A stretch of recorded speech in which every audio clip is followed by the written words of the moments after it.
Om Niranjanam Nityam Anantarupam Bhaktanukampa Vigraham Vai Ishavataram Parameshamidyam Tam Ramakrishnam Shirasha Namah.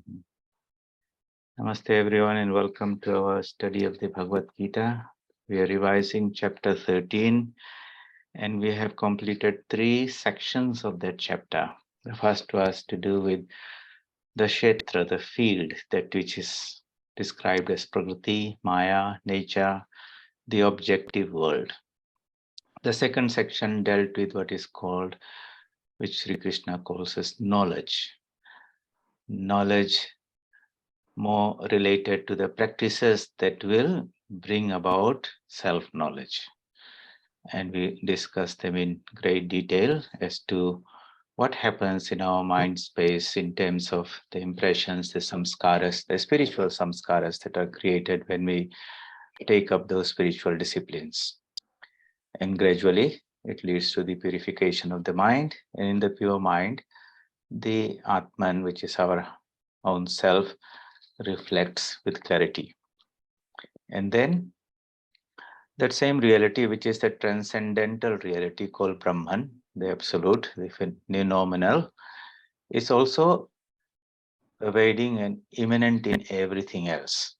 And that became the subject of the third section, where at great length Sri Krishna tries to give us the hint to infer the presence of that supreme consciousness by the various activities that are happening in us and around us and outside us. Everything happens because there's a power, there's a consciousness behind this whole universe. And so, right, starting with the functioning of our senses, the activities of the body, hands, feet, speech, and the thoughts, all that is possible, just like a light bulb lights up because there is this this electricity. Likewise, the activities of our senses, mind, and body are possible because of the consciousness that is present behind everything behind us. That universal consciousness, which is like the ocean behind the wave, is the supreme Brahman. And so, what do we take out of that third section of this chapter? To practice the discipline of constant awareness, mindfulness of the consciousness of power or Shakti that is pulsating, vibrating, manifesting in so many forms, in so many ways, through so many forms, all around us. And that power has its origin in the Supreme Shakti, Parashakti, which is the Supreme Brahman. So, if we meditate and can digest this last 5 or 6 verses that we have studied and look into, say, how do we put that into practice, then one of the things would be as a discipline, spiritual discipline. Normally, spiritual disciplines could mean like when you're in a temple or in your meditation, that is a spiritual life part of it, and the rest is what we call the worldly part of life. But really, reality is only one. These artificial demarcations between religious and secular are our own mental creations. So what this Vedanta is trying to do is that, look, everything is spiritual. Even that which appears to be worldly, to be material, has in its essence a spiritual foundation. To be mindful of that and have that constant awareness when interacting with the world, with people, and engaging in activities, and subjectively also thinking that it's not the ego that's working through me, it's actually the supreme power of the divine, the ocean, that is working, and I'm only an instrument, and so are all others. And therefore, we try to anchor our awareness in that higher self, this, which is the higher truth, and to be aware of it in the midst of all our activities as much as possible. So that becomes a spiritual discipline. Wherever we go, trying to be mindful of that. And when it's applied in our everyday activity, that transforms what is worldly into spiritual. Every activity becomes transformed with that one singular, beautiful, wonderful idea of Vedanta.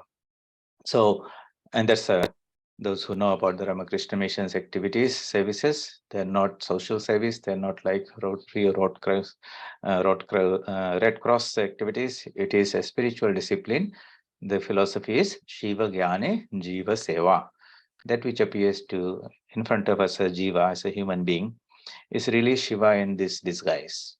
And we want to be mindful of that divine presence and then attend to those people, husband, wife, children, family, relatives, customers, students, teachers, whoever is there, that all are manifestations of the divine. And to the extent we can keep that idea, in front of our mind, that's the yardstick to measure how we are growing spiritually. So that we had come up to thus far.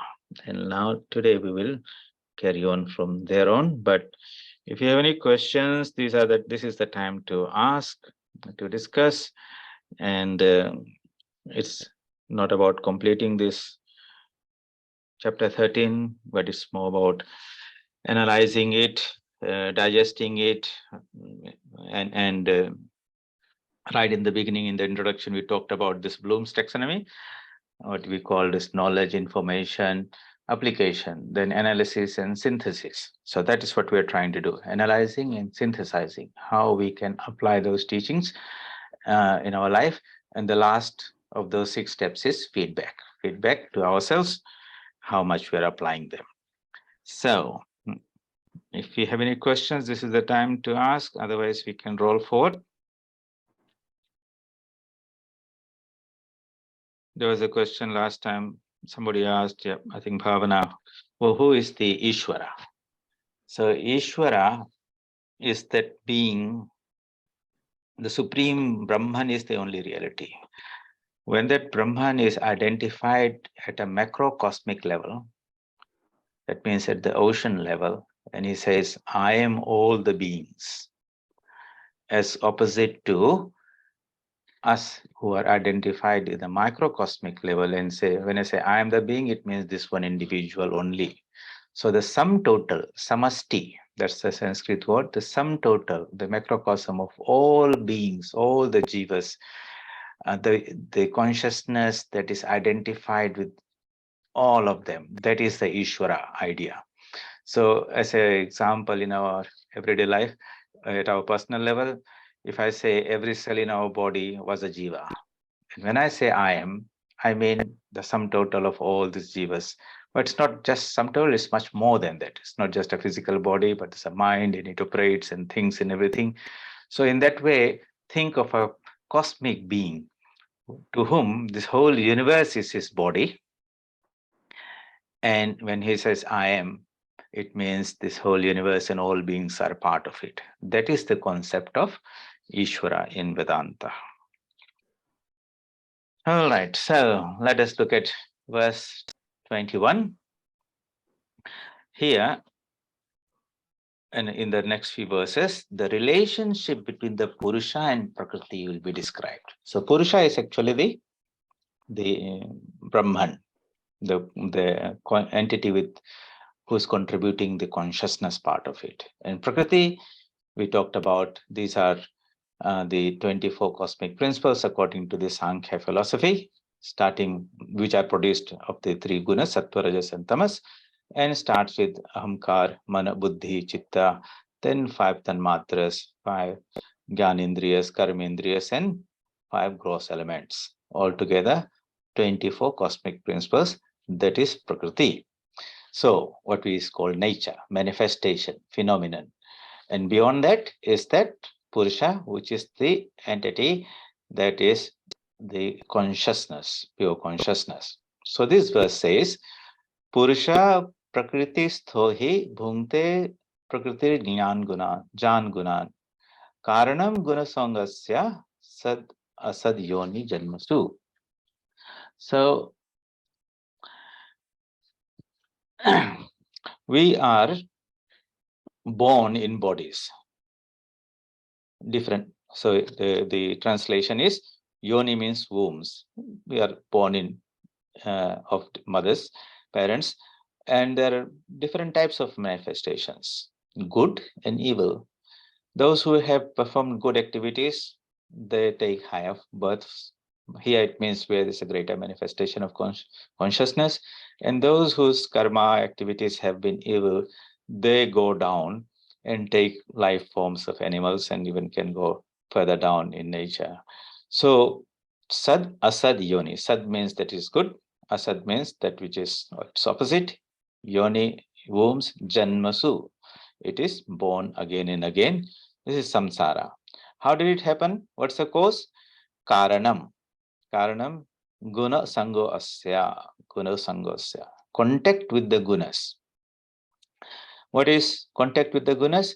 Identification with the products of sattva, rajas, and tamas, which is prakriti. So all these bodies, whether it's a stone or plant or insect or a monkey or human being or even a god, are all produced by the three gunas. In the divine forms, higher forms, sattva is predominant. In the lower forms, tamas is predominant. In the middle, we have rajas is there. So that's how all embodiments takes place. But these three gunas don't have their own power. Something has to activate them. So it's like iron filings. They don't have a life of their own. It's only when they come within a magnetic field that they seem to be moving and doing things. Likewise, this body is made out of these gunas, and it could be a person who's dead. It's perfectly fine body. But it's only when the Purusha is activating through it, then there's what we call life form. So this Purusha has to interact to activate Prakriti for a manifestation of its power. So here it's given, since the Purusha is seated in Prakriti or nature, therefore it enjoys the qualities born of nature. Prakriti, Jnana, go on. So bhungte means it enjoys. Prakriti. So all these enjoyments that are there, happiness, misery, success, failure, whatever is, they are due to changes happening in Prakriti. And the Purusha, being seated in Prakriti, experiences happiness, sometimes in misery. But its own nature is that it is blissful. When Prakriti covers that light of bliss, then he feels suffering. When Prakriti reveals that light of bliss, then he feels happy. So the Prakriti has, this is the power of Maya. Maya has got two aspects, two Shaktis, Avaran Shakti, Vikshep Shakti. Avaran means that which covers. So it hides something. What does it hide? The true nature of the Purusha, it hides. And Vikshep means after hiding that, she projects something else on top of it. So we are essentially a spiritual being. What Prakriti does is it hides that spiritual nature. And then after hiding that, she projects the human nature, plant nature, insect nature, God nature. That is how it happens. In the Vedanta, the example is given in the evening. Somebody is walking along the path and comes across a snake. And of course, the fear of snake is there. He jumps back and screams, whatever, shines the torch on that and finds there's actually no snake. Actually, there's a piece of rope lying on the path. So what happened? The darkness, ignorance, hid the true nature of the rope. So that is called Avaran Shakti. First, it will conceal, bring in ignorance, so you don't see the rope as it is. And once that rope nature is hidden, on that is projected something else, which is the snake in this particular case. And that's what is the appearance. It's really was a rope before, during, and after. But from the perspective of the experiencer, it was appearing as a snake. He reacted to that. But when he brought in the light, he found that there was really no snake. It was a rope, and therefore the fear also disappeared. So that is example given in the Vedanta, saying that whatever the reality is unchanging. It's not that the rope became the snake and now snake became the rope. Okay. It was always was, is, and will be always consciousness. But this is the strange power of the divine called Maya Shakti. Sri Krishna talks about this. Daivihi Esha Gunamai Mama Maya Duratya. So Sri Krishna is the manifestation of that cosmic being called Ishvara. Maheshwara, he talks about it. And he says, Devi is of divine origin. Esha Gunamai, made out of the three gunas. Mama Maya, this is my Maya. Duratya, difficult to transcend. How it can be transcended? Mahameva prapadyante, those who take refuge in me, in this, the Ishvara, Mayam etam tarantite. Then, due to the divine grace only, the Jiva's ignorance is dispelled. So that Maya Shakti has its source and origin in the Ishvara. He is the controller of the Shakti of Maya. So it's called Maya Adhish. Adhish means he's a ruler, the master. And the Jiva, who is subject to this ignorance, is called Maya Adhin. Adhin means he's lower that, he's influenced by that. So the question might be, if Maya is in that Ishvara, how is it that only the Jiva is affected by it? Doesn't Ishvara also get deluded by his whole bewitching Maya? The answer is no. And how is it explained? Sri Krishna in the Gospel gives the example. There's poison in a snake, but the poison doesn't harm the snake. It only harms someone it bites. Likewise, Maya is in Ishvara, but it doesn't harm or overwhelm or delude him.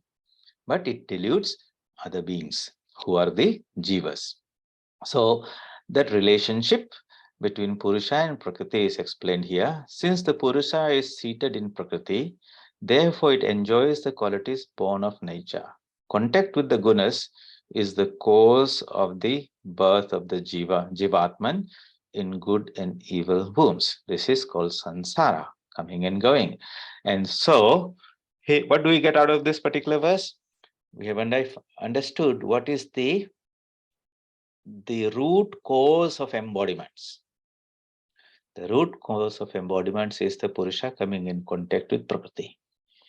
Somehow an identification happens. What is that Purusha? Within us you'll see that I consciousness, the sense of intelligence, that I amness, that is the reflection. That is a sort of the closest we can think of that, of the Purusha element. What's the Prakriti element? Everything else. The body, the mind, the senses, the memory, or everything. And when these two come together and interact, that embodiment is the source of all embodiment. And the greater the identification, the stronger is the cause which binds us to this embodied state, and therefore the more difficult or more work that is there to free ourselves. So this particular teaching has its roots in what is called Sankhya philosophy. Sankhya philosophy is the philosophy where this whole Prakriti has been classified as in these 24 cosmic principles, and Purusha is another entity which is self-effulgent, pure consciousness, omniscient, and all that. But when the Purusha and Prakriti come together, that produces what is called different Jivatmas, different embodied beings. And as the combination of Sattva, Rajas, Tamas either reveals or conceals more or less of the Atman's nature, those different manifestations are whether something is a stone or plant, animal, or some divine form. So what is the goal according to what is liberation, what is mukti? It is to bring about the separation. And that's why this particular chapter is called Kshetrajna Vibhaga Yoga. The yoga through which the Kshetra, which is all Prakriti, Kshetrajna, which is the reflection of the Purusha, those two have to be separated. Yoga has two meanings. Sometimes yoga, the word comes from the root means to join, joining the Jivatma to Paramatma. It has another meaning, that by which is separated, where the Purusha is separated from Prakriti. Kshetra is separated from Kshetrajna. So, what do we take out of this? That alertness, what is the cause of this samsara? We have been coming repeatedly. Why? Because of this identification with this body, mind, this individuality, this personality, and not only this, with so many things outside there. This I sense pertaining to this individuality and personality, and my sense with how that ownership we feel with things and people outside us. That ami amar, I and mine, in Bengali Sri Ramakrishna would say, the stronger the sense of I am, the stronger the sense of my is there with respect to material things, my house, my money, my family, my children, or it could be my position, my name, my fame, all those things, all this my. And then I is, okay, I am so and so, and all those things, that defines the CV and biodata. The more one is engrossed with this and one's sense of individuality or identity is there, what do they identify with? That is this in this age, this what do I identify is being used in so many ways. Crazy. So what do we identify ourselves with? The choices with this personality, individuality, and the things of the world. If that is the way the mind is oriented, that is called the extroverted mind, and that is called pravritti, outward going tendency. Then one is really thoroughly tied to this world with these ropes of I and mine. And spiritual life starts when we make the U-turn and we say, I have nothing to this world. Nothing belongs to me, not even this body. One fine day we give this up. I should know this not only when I go to the funeral parlor and attend all these eulogies of people, but be constantly mindful about the transient nature of this world. That is called vichara, spiritual discrimination. Sri Ramakrishna talks, it's one of the foremost spiritual disciplines one should always practice. Always being mindful that nothing is permanent, everything is transient here, good, bad, everything. But behind this, behind all the changes that are having on the movie screen, there is the unchanging screen, unaffected by all the changes that are happening, whether it's a tragedy or comedy that's happening in the movie. When the light switches off, the screen is as pure as it was before. Likewise, the Atman, the Purusha, is not in any way affected by all the changes that are happening. And that's a very, very powerful and wonderful idea, because when we become identified with the body and mind, those changes, then according to the behavior activities, we sometimes feel the idea of goodness and sin and all that comes in there. But whatever happens in the body and mind cannot in any way ever affect the absolute innate purity of the Atman. And to remind ourselves that we are that pure being. In ignorance, we have identified ourselves with this. In ignorance, we are seeing the snake on the rope, but the rope was and always will be. That type of discrimination should be there. Okay, is that good? Any questions? Anything anyone would like to ask, say?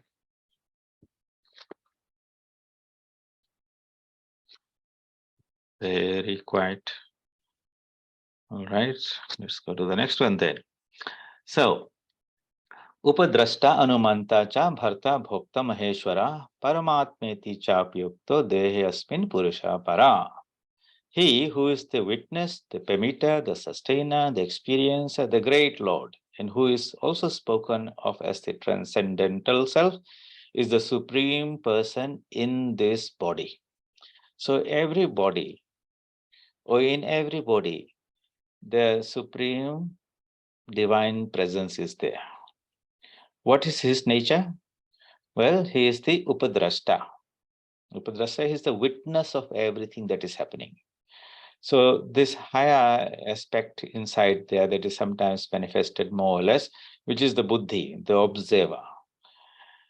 He watches everything that's happening in the mind. Ideas are coming and going. You select certain things, plan certain things, do certain things, speak certain things. All that happens. And he is the witness. He's not affected by all those changes that are happening. But it's also the pamita, because if it is not there, then none of these changes will happen. None of the activities will happen of the body mind.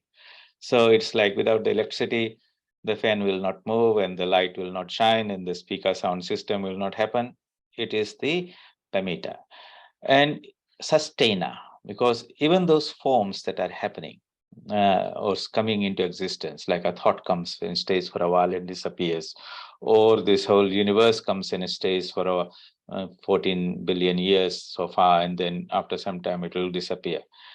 It is all sustained by that energy, the Shakti of the Supreme Being.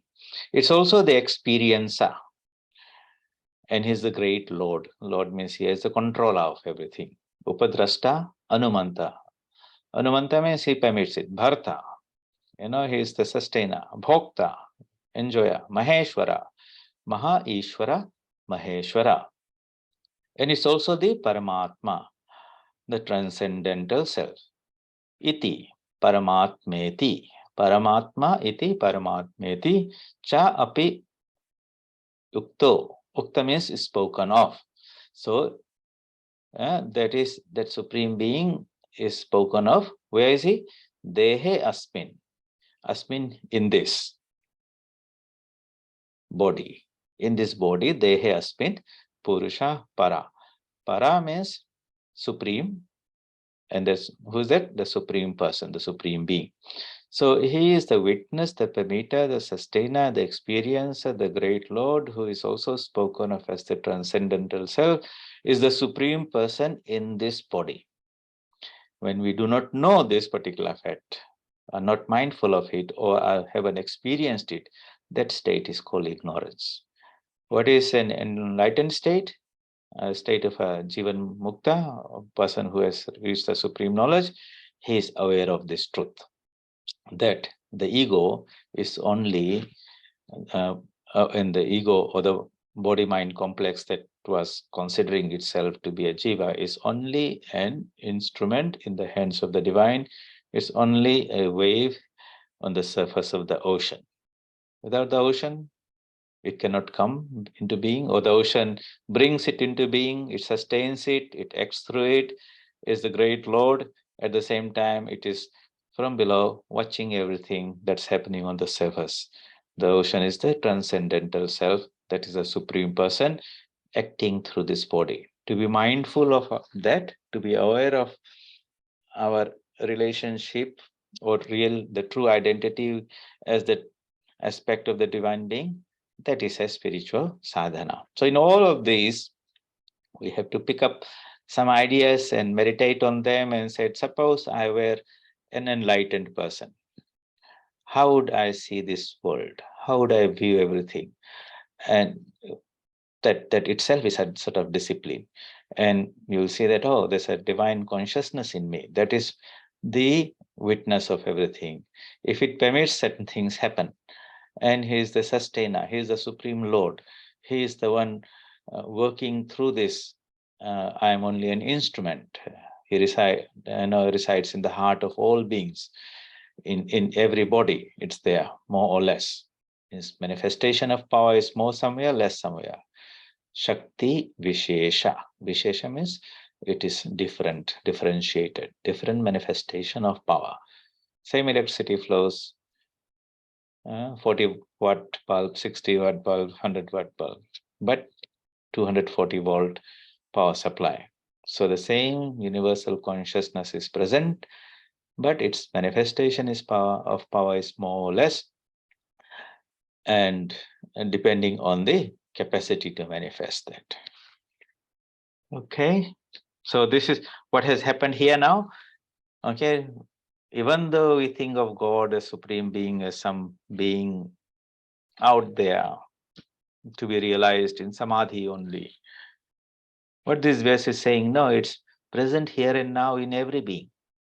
How do we now engage with the world?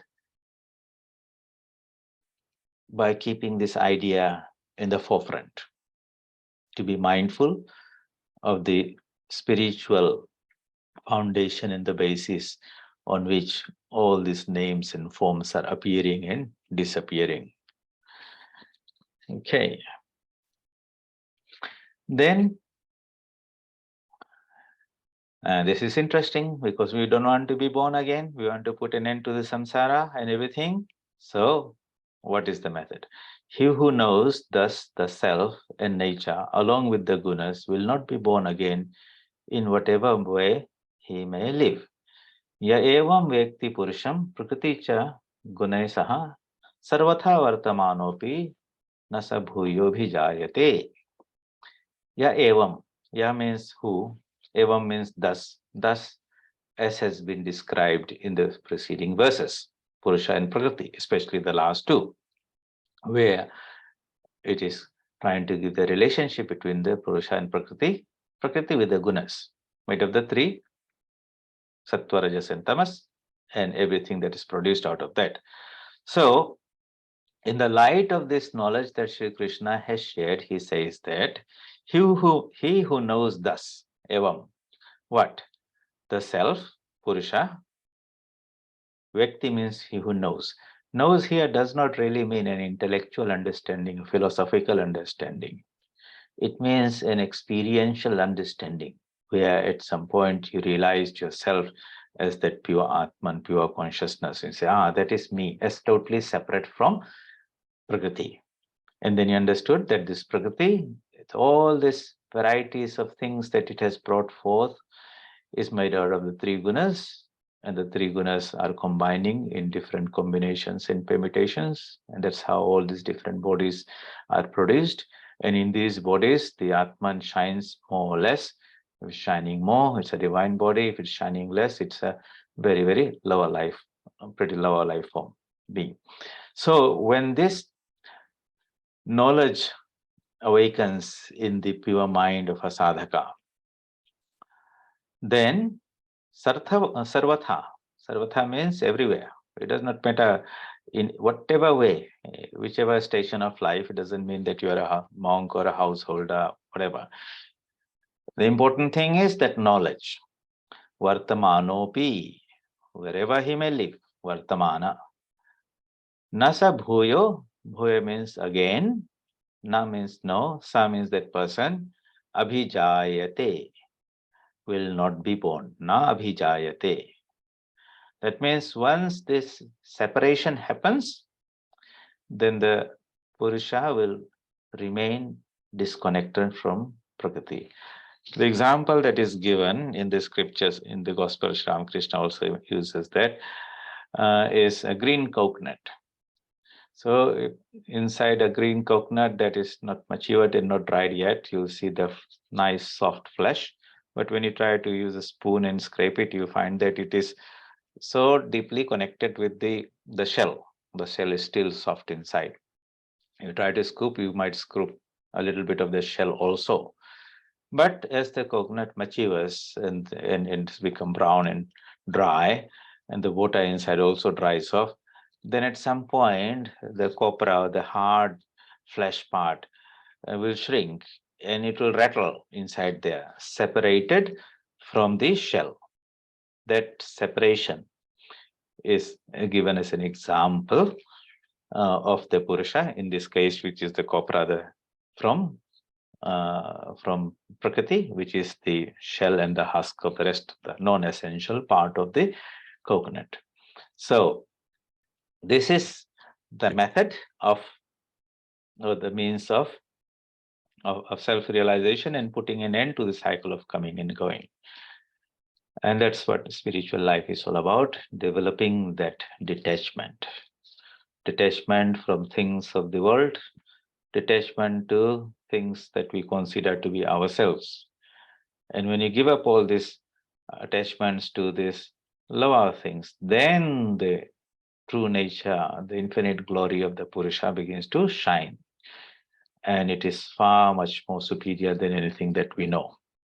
When we're ignorant of that, then we think whatever defines us, whatever we possess or are possessed by, if whichever way you look at it, that is nice, and I should come back into this world, enjoy, have all these things, minus the suffering and misery part of it, which is wishful thinking only. And because of our attachment to the actions, I am the doer, and attachment to the results of the work, I am the enjoyer. Abhimana comes, kartritva abhimana, I am the doer. Bhoktritva abhimana, I am the enjoyer. We appropriate to ourselves the result of our actions. It is our attachment to the results of actions that binds us. We can also do the work without attachment to the results. In the Bhagavad Gita, Shri Krishna says, everyone has to work. You can't simply sit idle. Even to think or meditate is work. But learn to work in detachment. And the method is, if you cannot totally detach, you have a sense of agency, I'm the doer, then you offer the result of work to the divine, saying, there's some consciousness inside me. Actually, that consciousness or the divine being is working. And whatever is the result, I offer to that. I don't want to do anything with that. I do not appropriate the fruits of those actions to myself. And if we practice in this way, that abhyasa becomes, that idea, that capacity to detach ourselves at every moment uh, becomes stronger and stronger, and ultimately one can be an instrument only. You work, take whatever comes, some success comes, you don't become excessively overjoyed, and when things don't happen the way we want, we don't also become sad and miserable and so on. Those things are changes happening in nature. Guna guneshu vartante iti matvana sajjate. Elsewhere in the Bhagavad Gita, Shri Krishna says, be like an observer. The sattva, rajas, tamas are combining and recombining within themselves. I have nothing to do with them. I'm just going to be an observer. That detachment is to be practiced in our everyday life as much as possible. So, ya evam vekti purusham prakriti cha gune saha. Saha means together with, along with.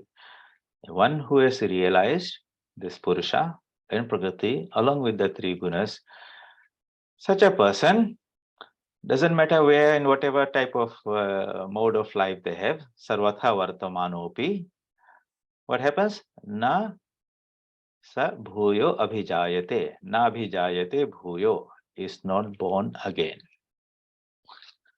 Is not forced to be embodied again. And those, on the other side, are embodied. So when you leave this world and you are very much attached to things and people and all those things, that is what is going to bring us back, because the mind goes. Only the physical body resolves to its five elements. The mind continues in the subtle body, preta sharira, and whatever is the last thought at the time of departing from the body determines the trajectory of our next embodiment. Such is the power of that mind.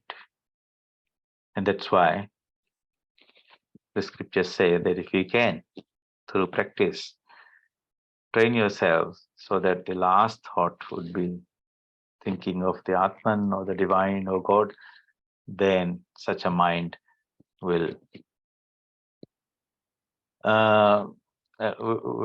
take you to that, whatever you're thinking, something higher, something spiritual. But if you don't have any desires of this world, I have lost all interest, I don't want to come here, I understand it is full of misery.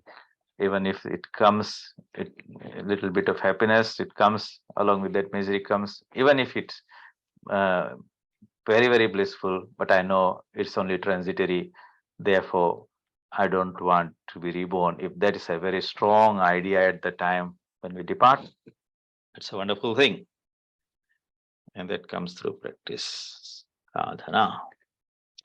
So, this discrimination, this realization of the true nature of the Purusha and Prakriti and the difference between the two, how is it to be attained?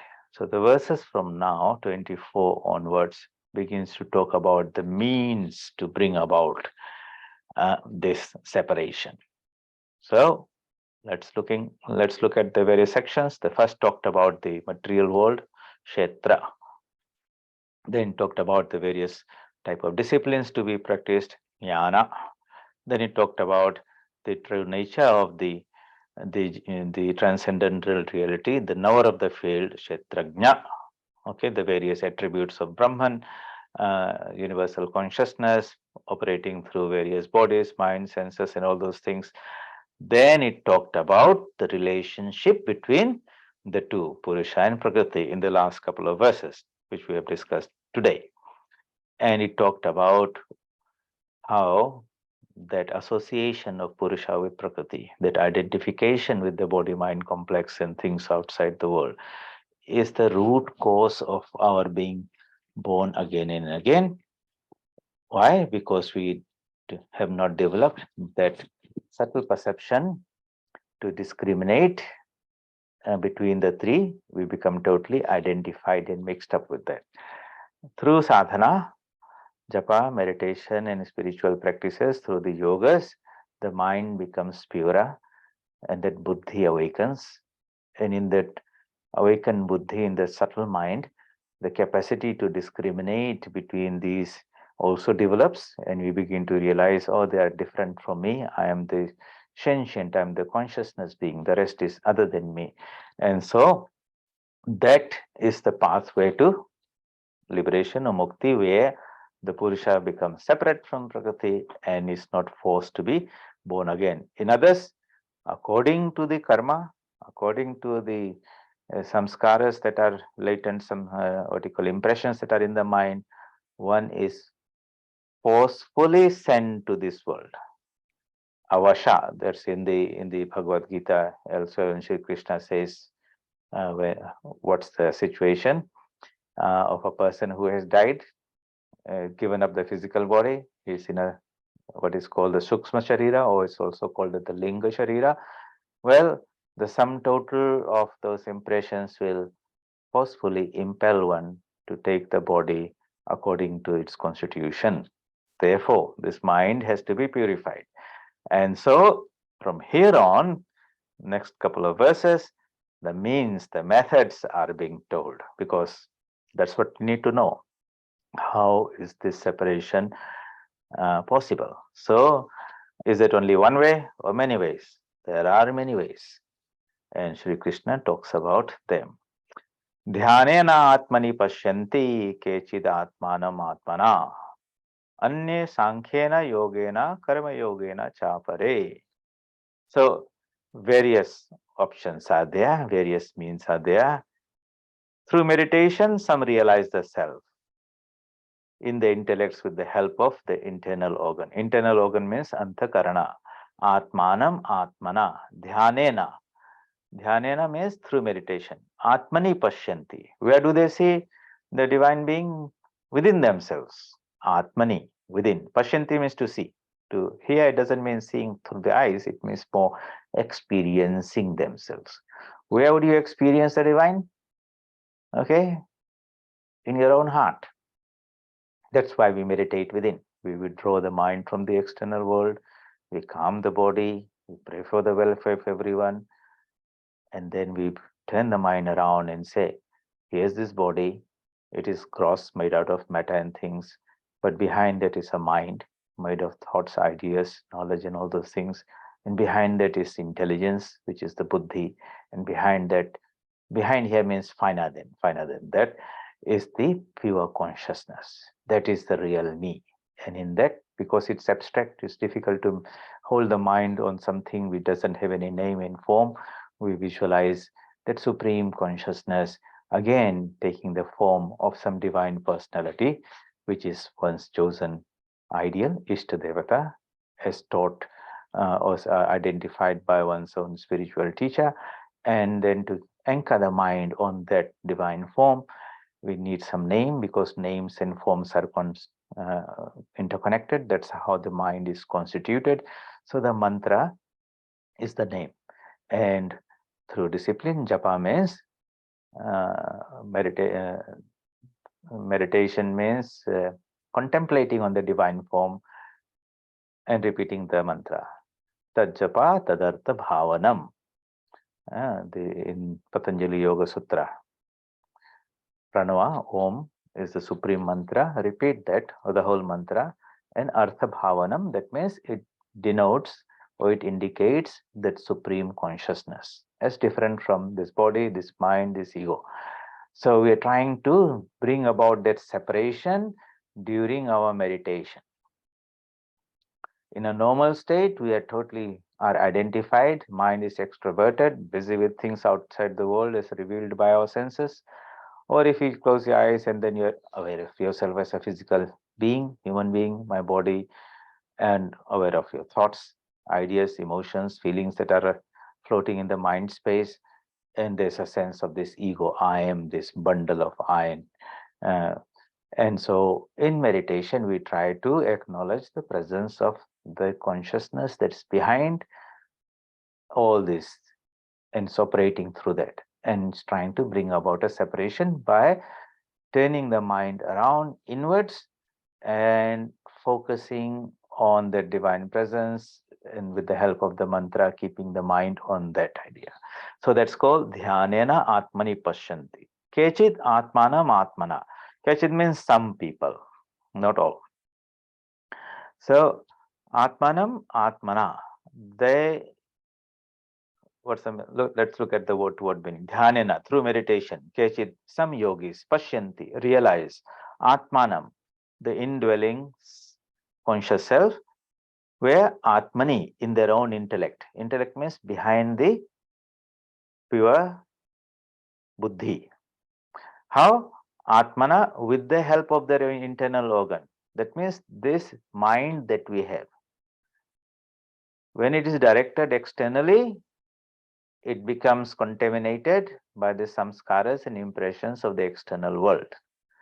When that mind is inverted, introverted, turned inwards, and is now connected or focused on the divine within oneself, that higher spiritual energy brings about what is called Chitta Shuddhi, purification of the mind. The more we repeat the mantra, the longer we meditate, the greater concentration that is there, the more that energy, spiritual energy, flows from the higher dimension of our being into our mind space. We've explained that in great detail here in this Bhagavad Gita, and also while studying the Pratyabhijna Hridayam, that it's very, very important in our everyday life to be mindful which way the mind is, or to what the mind is connected. So in this list of means, various means that are talked about, the first and foremost is given to meditation. Then Anye means others, Sankhena Yogena. So Sankhya Yogena here means through the path of knowledge. Sankhya Yogena means through discrimination between the real and the unreal. Some people have developed this tremendous subtle buddhi to be able to separate the real and the unreal. Real means that which is permanent, unreal which is changing. And when the buddhi is very dull, then one mixes the two together, or maybe confuses one for the other. But when the same buddhi becomes very sharp, then one has that awareness to be able to pick up the difference between the two. And how is that buddhi to be developed? That is the whole purpose of spiritual practice. There's no other way. No one else can give this self-realization to somebody. Even if they wanted to give, the person would not be able to receive it. There are many examples where the guru has the power and wants to give, very eager, but the disciple doesn't have the buddhi and the mind that is ready to handle that realization. It hasn't acquired the degree of purity. And so the guru says, okay, it will come to you, but first you must develop that capacity. And here is the mantra, these are the meditation or the spiritual practices. Please practice this, bring about the necessary purity, and this Atman is nowhere out there, it's within you. It will reveal itself. But the desire to experience that Atman should come first. If the desire is not there, then one is very happy with whatever the world has given them. The desire for freedom, self-knowledge, that is the driving force which says, okay, I want to turn the mind around. within me is something far superior, more beautiful than anything that's in the world. And it's what is something permanent. This is my divine birthright.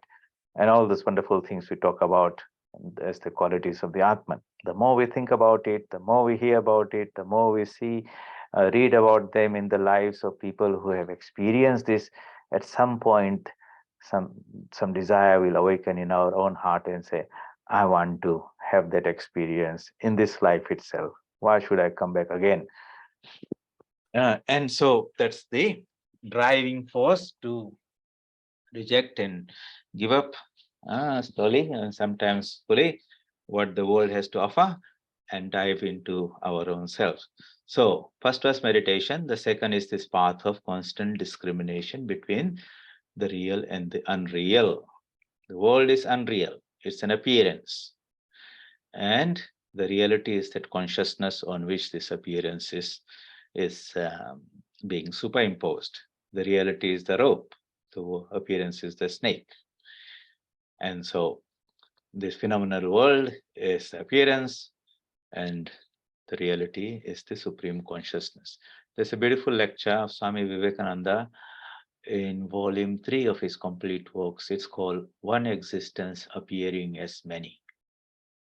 One existence is one, which is pure consciousness. It appears as many. And it appears sometimes as this world out there, sometimes as the world of thoughts and ideas, and sometimes when all these appearances disappear, then it is what it is.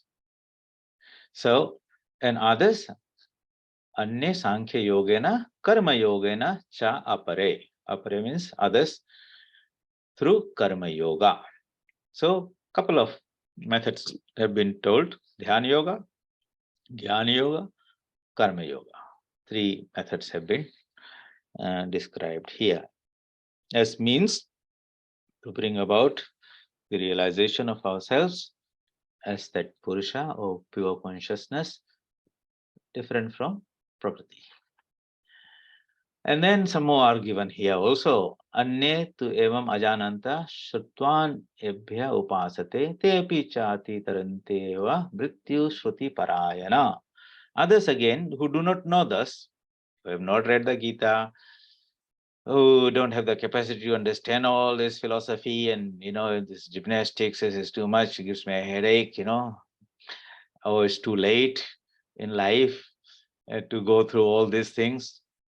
Many reasons could be there. Anye tu evam ajananta, who do not know the self. What are the options? What do they do? They take to contemplating after hearing from others. They cannot read, they cannot understand the philosophy and things, but they have that faith where they listen to these spiritual topics, discussions, as you are here discussing. It could be Bhagavad part or something there. Okay, so it's called Shruti. The spiritual teaching scriptures are called Shruti because initially they were taught through uh, by oral, in oral tradition, not in books, and were not there. So Shrutvan ebhya upasate. So they take to reflection, contemplation. It's not just by listening here. Sometimes it happens people just listen and then forget about it, and they don't put some effort into that. Others who are like the cow that eats the grass and then sits down somewhere and chews the cud. Likewise, they listen to some ideas and pick something very interesting, and then they want to dwell on that deeply. They reflect on that. And it's important that they are endued with that faith. They don't approach to measure this truth with their own intellect and say, oh, since I can't understand, it must be wrong, type of thing. You know, that is not the right approach to grasp or to study the scriptures. What would be the approach? I can't understand, I can't reason it out, I can't sort it out, the penny is not dropping. Therefore, I understand that maybe my mind hasn't that subtlety right now, that purity, that refinedness. Right now, I'm trying to see something through a hand lens when it was taught that it should be seen through a microscope, that type of understanding. So my task now is to develop that capacity, the subtle perception, the capacity, transform and move from this magnifying glass to a microscope type of magnification. And the moment you do that, the object reveals itself. It was hidden because we didn't have the right tools. When you have the right tools, it reveals itself. That tool itself is the mind, pure mind. So this, so here it's made even simpler. Okay, you do not know about karma yoga, bhakti yoga, jnana yoga, scriptures, Gita, Upanishad, Brahma Sutras, everything, but you hear from just like Arjuna is hearing from Sri Krishna, from some spiritual source, some discussions are there, but you have that faith and you reflect on them. So they also, so it is very, very liberal in that sense. There's hope for everyone. They too, who are devoted to hearing, that means having faith in this, what they hear from the teachers. And because it's not one time they hear, okay, again and again, and as the ideas are repeated, and they have their faith, of course they keep on practicing those other disciplines also. They hear this from other teachers, they too api shruti parayana. Shruti parayana means shruti is hearing, devoted to hearing. It's not just hearing, but shravan, manan, nididhyasan. These are the three disciplines in Vedanta. Shravan means listening. Manan means you have to think about deeply, contemplate on, reflect on. Nididhyasan, you're extracting the essence out of it, meditating and trying to identify yourself with the teaching that is, the message that is explained through these verses or through stories or parables. What is in the head of the spiritual teacher that he encoded through various explanations and trying to communicate to me. I want to capture that original idea. So that will require meditation. Shravan, Madan, Nididhyasan. Listening, contemplating, meditating on. And such, if people do that, they also have the same result. What is that? They happy, certainly, atitaranti, overcome mrityu, death. Death here means overcome birth also, because you can't have one without the other. Okay, so get out of the cycle of birth and death. So this is the fourth technique, constantly listening to spiritual topics. That's why satsang is so important. And you can reflect back before we started these classes, whether Pratyabhigna Hridayam or the Bhagavad Gita, because you have persisted over this 1 year or so now. We've been going through this, something very same chapter, but in so much detail, how the ideas are become clearer and clearer in your own mind. And if you have been practicing a little bit more, which I know some of are there, or members who have been attending these classes, converted these talks into an audio format, and they go out for work, they put it on. So certain ideas will reverberate in your mind, and some clarity will come, some penny will drop, something will light up. But you're working on that again and again and again. And after 1 year, you can see definitely, if you have worked hard on that, there is a greater manifestation of knowledge or understanding. And those samskaras that were there, spiritual samskaras from previous lifetime and this lifetime, they are all getting empowered, so to say, rallying together, and at some point they become powerful enough to have some impact on what you do, choices we make, people we meet, places we go to. And if this is all beginning to awaken some spiritual interest, then our satsang, online satsang, jnana yajna, is meaningful, productive. So we have come up to verse 25 and 26 onwards. What does it say? Okay, this will take up from next week or next class. Let us offer this to the divine. Om Asato Ma Sadgamaya Tamaso ma jyotirgamaya mrityurma amritam gamaya. Om Shanti Shanti Shanti. Hari Om Tassat. Shri Ramakrishna Arpanamastu.